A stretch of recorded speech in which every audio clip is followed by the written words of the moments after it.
Hi again and welcome back to DBU. Thanks for watching and please subscribe.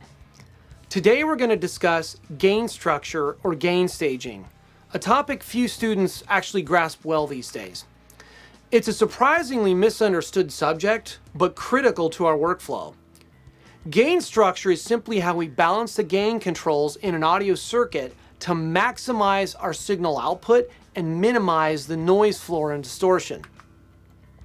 While digital electronics have allowed operators to get away with sloppy gain structuring these days, the fact of the matter is that many of those operators still show great reverence for vintage audio hardware, where the rules of gain structure still apply.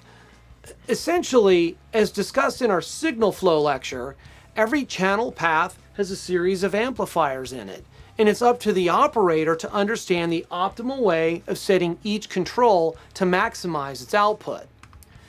Generally, on an analog console, the accepted practice is to raise the channel fader to unity gain, or 0, first, and then gain up the mic or line control to obtain a healthy level on the channel meter, around 0 VU.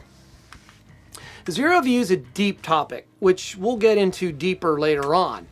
What we need to know here is that 0 VU on a professional desk relates to our optimal signal level, which is electronically measured as +4 dBu.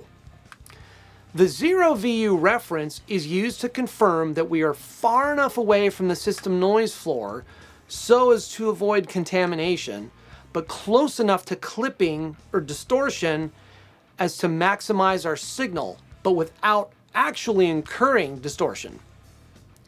For gain optimization, as demonstrated on the screen, the channel fader is set as close to unity as possible, and then we gain up to obtain a good level on our meter. We do this because the channel gain is the noisier stage, and the channel fader performs best when set as close to unity as possible. So, how critical is it to run our fader at unity? Well, the truth is, on most consoles, unity is pretty arbitrary, as if the silk screening on the metal is actually accurate. They seldom are. They're close, but they're not exact. But what about the countless music videos you've seen with the faders all over the board? This is actually not a good practice and should be avoided, partly because it sets the user up for bad habits, and partly due to noise and distortion exposure.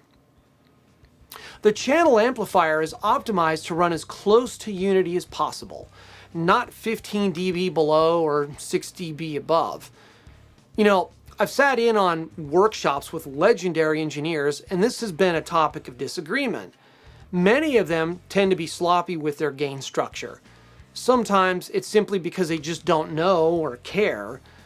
Some of them were brought up in an era where the engineers were the dudes in white lab coats, and the recording guys were just operators who made the music. Some of them know what they're doing, and they have a good reason for breaking the rules. They understand that by driving the amplifier stage incorrectly, they get a certain sound, which is different for each console. Some sound good driven hard, and others do not. And of course, they know which desk does what because of repeated usage. By and large, the general rule of thumb is to avoid having your faders drift too far away from unity. It's not going to ruin your sound, but if you end up more than 4 to 5 dB off, it's a good move to adjust the channel amp first.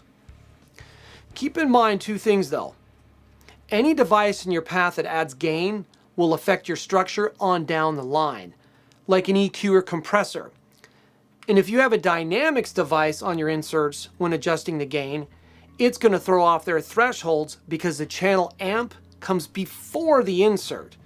So you want to optimize your channel gain before patching in any dynamics device. What I'm describing here can apply to auxes and buses too. Though they may not be marked with a 0, they too have an optimal setting, usually in the 70% region. Oh, one last thing. You're probably wondering how you can tell if a path is optimized. There's an easy way to test it. Take an oscillator at 1K minus 20 dBFS and route it into an analog channel with the fader set at unity. then raise the input gain to get 0 VU.